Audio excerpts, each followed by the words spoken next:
Hi, and welcome to the Health Begins with Moms show. I am Dorit Balvanov, your host.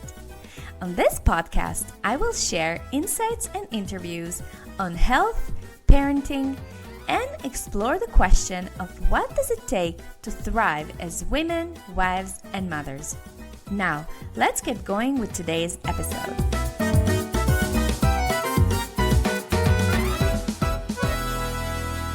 Hey everybody, and welcome to another episode of the Health Begins with Mom podcast. This is Dorit Balvanov, your host. How are you, my love? How are you feeling? Are you doing good? I hope you do. Today on the show, I wanted to share the two things I see coming up again and again and again in the work that I do with women. I've kind of identified that at the end of it all, really, if women suffer because of two things. Number one, they allow themselves to get sucked into drama and chaos in their lives. And number two, and when I say they, I say we, we as women, we are consumed with body dysmorphia and feeling betrayed by our own bodies. So these are the two things that I see popping up again and again and again in my life.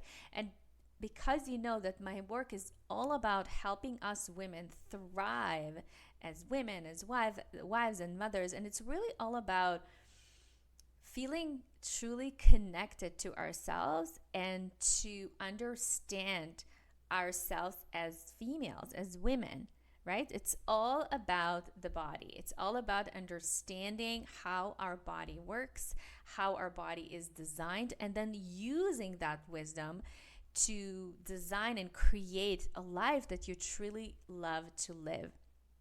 So when it comes to drama and chaos, I see women that are absolutely overwhelmed with life.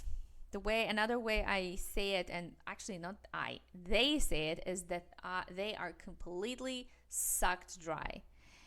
So she would be burnt out, confused. She doesn't feel in control. She doesn't feel like she knows what she's doing.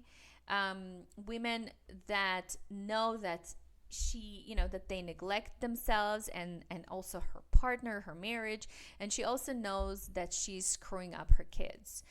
And really, she's so scared. She's so scared about that and the implications of that. I remember myself when I just started my journey, my marriage, and then also my motherhood journey. Life was so hard, and I was yelling all the time, and I was just so mean. I remember questioning, I talked about this many times on the podcast. I was questioning, like, really, this is how it's supposed to be? Like, this is what I was so longing for and looking forward to? It just cannot be. And I knew that it cannot be that that's how it should be and how it's supposed to be. There has to be a different way, a way that I am just not aware of. And so in order for this to shift, what often needs to happen is that we women, we have to choose to stop living in this constant chaos and drama. And that's, girlfriend, that's not easy to do. That's hard to do. You need a lot of intentionality. You need a lot of energy. You need time. And you also, yes, you need to invest. You need to put money into it. That's what each one of my clients is doing. They are choosing to put more focus and energy into that and then feeding that particular area, if you will, of her life and just really working towards that goal, because that is important. That affects and it touches their marriages and then their work and then their parenting and everything that their life is involved at, right? And so that is important. Now, it's really important to understand how is this chaos and drama caused, right? So just to give you some examples, it could be because of lack of boundaries with your husband, your kids, and maybe even your extended family. I have some clients who are overconsumed. They're like completely sucked dry with this family drama, and then their moms, their mom is like going through a divorce, and then their sisters are pulling them into their family's drama, and then the husband is having some issues at work, and then they have some landlords that they are dealing with. It's like so many things, and your life is just completely, it even sometimes feels like you're not even living your own life. You're just answering other people's voicemails. Let's put it this way, right?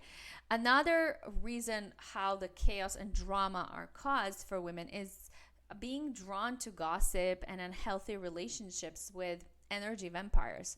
And I think you know what that is, right? Another thing is not knowing how to manage your time, how to be efficient and productive with your time. Wasting time on social media is another huge thing, right? Scrolling through your phone, looking at other people's feeds who have better life than yours. All of that is really just unnecessary wasted energy and time. And the biggest thing is putting herself last. Neglecting yourself, not making yourself a priority, right? So how are you not making yourself a priority? Are you eating junk? Are you eating on the go? If it's once in a while, that's not a problem. I have that too. But if that is your regular patterning, then that is something important to look at. Are you eating very little? Are you forgetting to eat? Are you too busy to eat? Are you not eating the entire day and then binging at night? Are you not eating consistently? Are you eating your kids' scraps? Are you gaining weight like crazy and you don't understand why it's happening? Every time you get on the scale, you're heavier and heavier. Are you not looking at your health seriously? You're not doing your blood work on time. You're just being too afraid of spending money on your own health because you should be able to do this on your own. Are you not moving your body consistently? Are you parking your body, your butt on the seat and then just spending your entire day sitting? Are you not getting enough sleep? Right? So these are some examples. Think about all those things. These are the things that show, right? Action speaks louder than words. So if you are seeing yourself constantly, and you do need self-awareness for this, you do need to be conscious and say, oh my gosh, to be super honest with yourself and say, you know what? I'm not prioritizing myself. And these are all the things that happen. So that is number one, right? Being sucked into this drama, into the chaos, allowing yourself to be completely and absolutely overwhelmed with life and completely to become sucked dry. And of course, if you are sucked dry, if you are completely overwhelmed and burnt out, how can you show up for other things, for other areas? It's really important. It's really important. And honestly, I don't see how this is even possible, right? It's like, even in a car, you can have the car being all beautiful and clean from the inside, but if the car doesn't have any fuel in it, it's not gonna drive, right? So then this is really, really important to look at yourself from that perspective and ask yourself, am I being too overconsumed and too drawn to drama? Okay, this is one. And then the other thing is being consumed with body dysmorphia, body image issues, not liking to see yourself in the mirror. Or actually, I'm going to correct that. I have women who are hating to see themselves in the mirror, who are feeling ashamed, like like they have lost their older self, or like their body betrayed them. These are all important things. And the more you ignore it, the bigger monsters they become. And these are like energy suckers, because these things, they're like in a loop, playing at the back of your head constantly, nonstop. And they are, I remember even in my own life, even without you noticing, they are popping out in your marriage, in your parenting, in your relationships, right? These comments that you're making about yourself, right? Oh my gosh. Oh my gosh, look at this double chin. Oh my gosh, you're disgusting. You know, these comments about yourself, about your body, about your appearance, about your hair, um, really unnecessary. If it's something that is really bothering you, then girl, get up and do something about it. But stop constantly complaining about your body, right? Stop feeling like your body had betrayed you. It had not. It had not. Actually, if you're thinking about it, the reverse is true. In many cases, when I work with my clients who come to me because they feel like their body betrayed them, through this work together and through peeling back the onion layers, they're seeing how they were the ones who betrayed their bodies and not the other way around. Okay? So this is super, super important. Pay attention. Are you consumed with drama and gossip and just chaos and overwhelm and burnout? Are you allowing this to happen for you? And then the other thing, are you consumed with body dysmorphia, body image issues, and everything related to your body? And that's what I have for you. If you resonate with it, make sure to take a screenshot of this episode and share it on social media. If you feel like there is a woman in your life who will resonate with this message, even if you share it with one person, you are already doing your share, and you're helping me also reach more women, more mothers who really deserve to live a good quality life, but just don't know how, are lacking the education, lacking the support, and lacking the coaching and the guidance. So take a screenshot and share it with your tribe on social media, and also make sure to tag me on Instagram. I go by @health_begins_with_mom. You can also find me on Facebook. I go under Dorit Palvanov. All right. And just to finish this off with something really, really cool and fun, I just finished reading the book Girl Wash Your Face by Rachel Hollis. What a phenomenal book. It's called Girl Wash Your Face. Stop believing in the lies about who you are so you can become who you were meant to be. This is right up my alley, right? So aligned with the message that I believe in and all the work that I do with women. So important. This would be especially relevant for the first reason why women are suffering and struggling that we discussed today. So this book is really going to elaborate on the drama, the chaos, the overwhelm.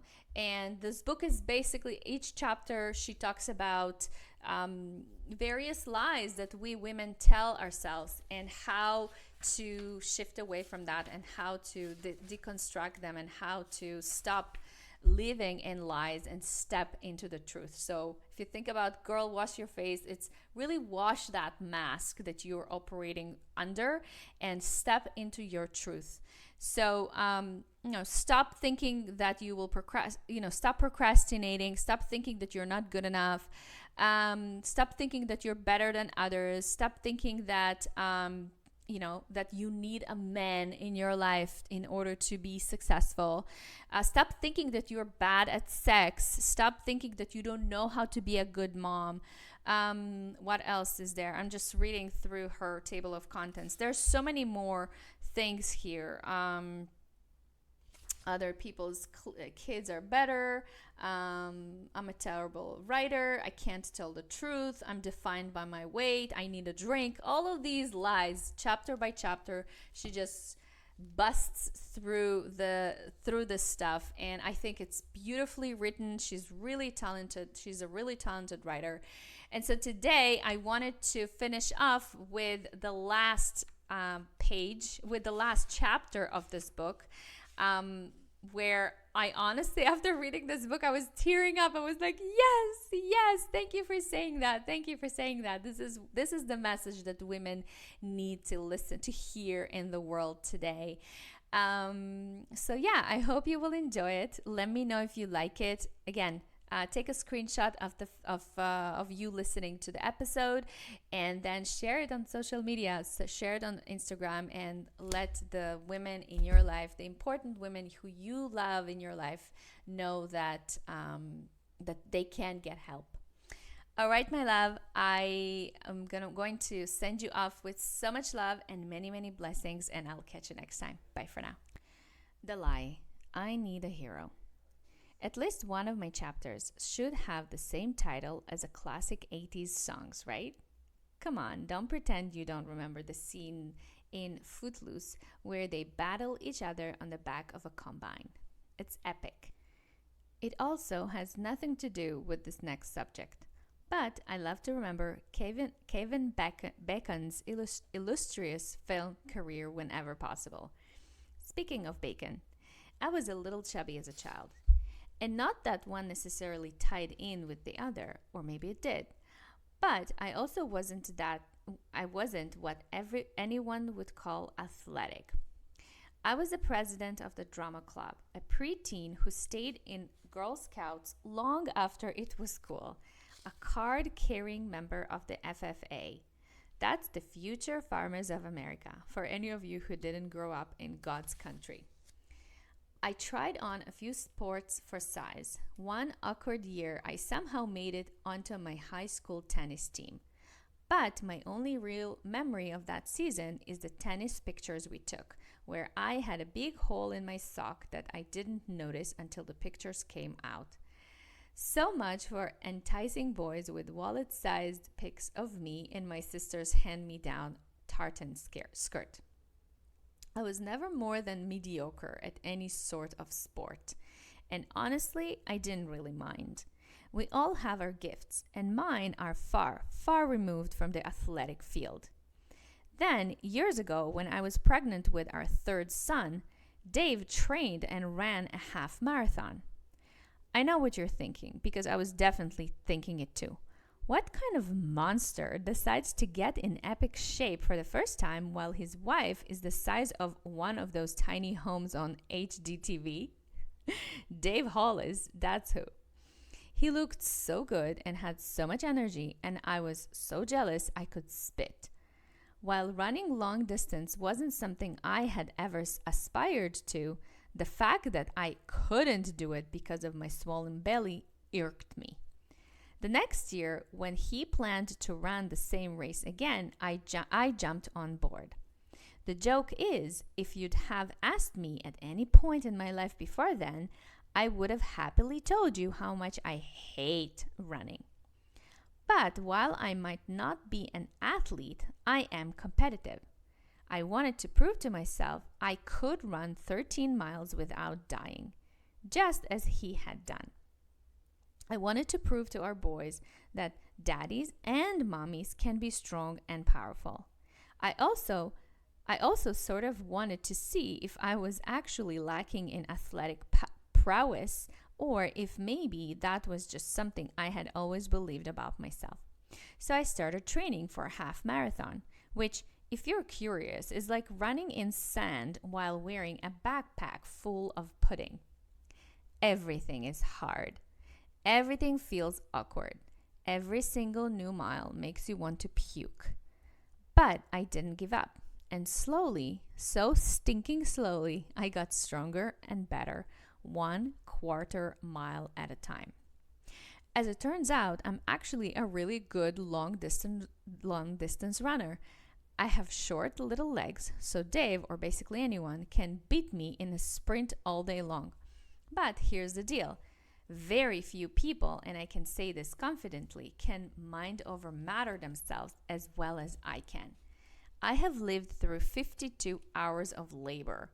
I've built a company from the ground up using street smarts and the cash from my day job.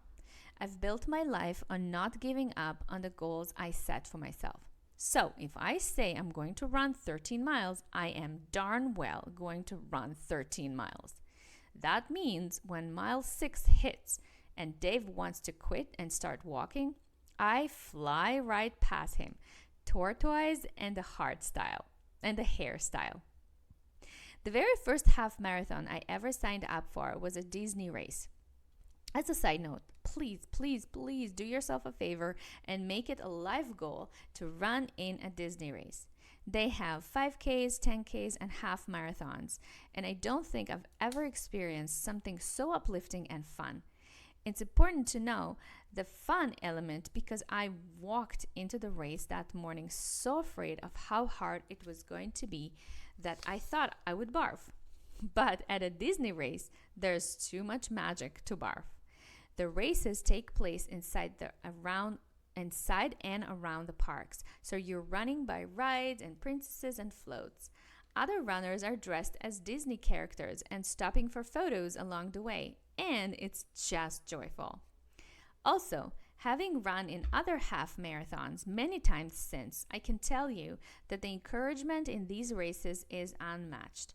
There is something incredibly touching about thousands upon thousands of people coming together to run toward a common goal. There were people in wheelchairs and others who were severely overweight. There were people who were 85 years old and young babies being pushed in strollers. There were pregnant women, you guys, freaking beautiful in shape pregnant women who were running over 10 miles with a full belly. I was in awe. Everywhere I turned, I saw people actively challenging themselves to be something better, and it was a beauty to behold. We were one giant, sweaty mass of hope, made up of people from all walks of life who dreamed this dream and found themselves on the road together. With that many people, it takes a while to make your way to the start of the line. But when my cue was called up, they started playing A Dream is a Wish Your Heart Makes from Cinderella over the loudspeakers. I know it sounds cheesy in the retelling, but y'all, I was bawling by the time it was my turn to run. I kept thinking, this is a wish my heart made. And for once, I didn't beg or get lazy or stop trying. I did it. Running 13 miles is really tough, and later when I trained and ran my first full marathon, I thought I was going to die. Straight up die. Sometimes within the race, I would see a mile marker and take a selfie of me leaping across to show how great I was feeling. Other times, it took everything I had to put one foot in front of the other. But it was during that first half marathon, mile 11 to be exact, that I struggled the most. I kept scrolling through my iPod to find a song that would fire me up because by that point I had listened to or skipped over every tune I had. I landed on I Need a Hero by Bonnie Tyler. I love me some 80s music, and this one gets me going every time. It did the trick. I was feeling a little better and picking up my pace as I started to sing along with Bonnie. I need a hero. As any child of the 80s knows, the whole song is about her looking for a man, a hero, a streetwise Hercules to find the rising odds. And there I was singing along at the end of mile 11 when I had one of the biggest epiphanies of my adult life. I don't need to find anyone. Right now, in this moment, I am my own hero. It was a profound realization in my life. I had pushed myself to do something I never thought I could be capable of, and it lit a fire within my own soul. Nobody forced me to put in those miles. Nobody woke me up in the morning and made me research the right shoes or which GU packets were least disgusting. Nobody else got the sunburns or the blisters or saved up to pay the entrance fee. That was all me.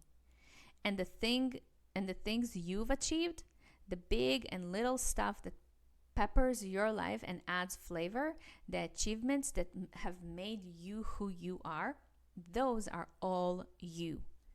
I heard once that every author has a theme, and they basically just write the same message over and over in each book, despite the plot or the characters.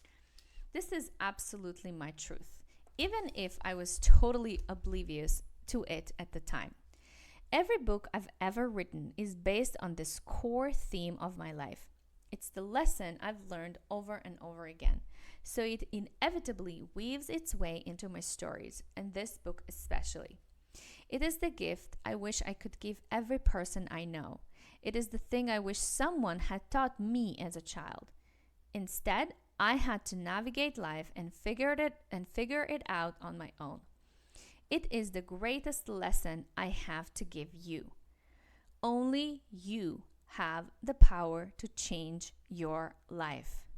This is the truth. I ran an entire marathon with Philippians 4:13 written on my hand in Sharpie, and I believe that my Creator is the strength by which I achieve anything. But God, your partner, your mama, and your best friends, none of them can make you into something, good or bad, without your help. You have the ability to change your life. You have always had the power, Dorothy. You just have to stop waiting for someone else to do it for you. There is no easy way out of this. There is no life hacks. Just you and your God-given strength and how much you desire change. I hope, pray, wish, cross my fingers and my toes that you will look around and find an opportunity to be your own hero. Every woman should feel that kind of pride. But if you're seeking change, you shouldn't just want that for yourself. You should need it. You need to get a goal for yourself and then work your butt off to get there. I don't care if that goal is to pay off your credit card or lose 10 pounds or run an Ironman. You need to make a move right now while you're still on fire from this book about what goal you're setting for yourself. Then you need to go do it. You need to go prove to yourself that you can do it. You need to prove to yourself that you are capable of anything you set your mind to. You have the power. You, exhausted mother of 3 who's considering heading back to work but is afraid she's been out of the loop too long. You, 50 pounds overweight and conscious that your health is in jeopardy if you don't make drastic changes. You, in your early 20s, who wants love but gives away your body in order to feel connection and instead only feels emptier. You, who wants better relationships with the people you love but cannot let go of your anger in order to get there.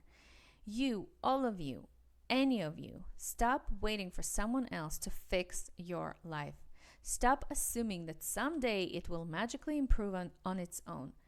Stop presuming that if you only had the right job, the right man, the right house, the right car, the right whatever, that your life will become what you have always dreamt of. Be honest about who you are and what you need to do to make change. Girl, get a hold of your life. Stop medicating. Stop hiding out. Stop being afraid. Stop giving away pieces of yourself. Stop saying you can't do it. Stop negative self-talk. Stop abusing your body. Stop putting it off for tomorrow or Monday or next year. Stop crying about what happened and take control of what happens next. Get up right now. Rise up from where you've been. Scrub away the tears and the pain of yesterday and start again. Girl, wash your face. Thank you for listening to the Health Begins with Mom show. I love hearing from you, so please post your comments and questions over at healthbeginswithmom.com/podcast. If you love the show, please share it on social media and in your real life with other moms who might enjoy this content. And if you have a burning question or topic you'd like me to hit on the show, just drop me a line at dorit@healthbeginswithmom.com. And if you love this show and really want to support it, please go to iTunes, write a review, and subscribe. Thank you so much for listening, and I'll catch you next time. Much love and many blessings.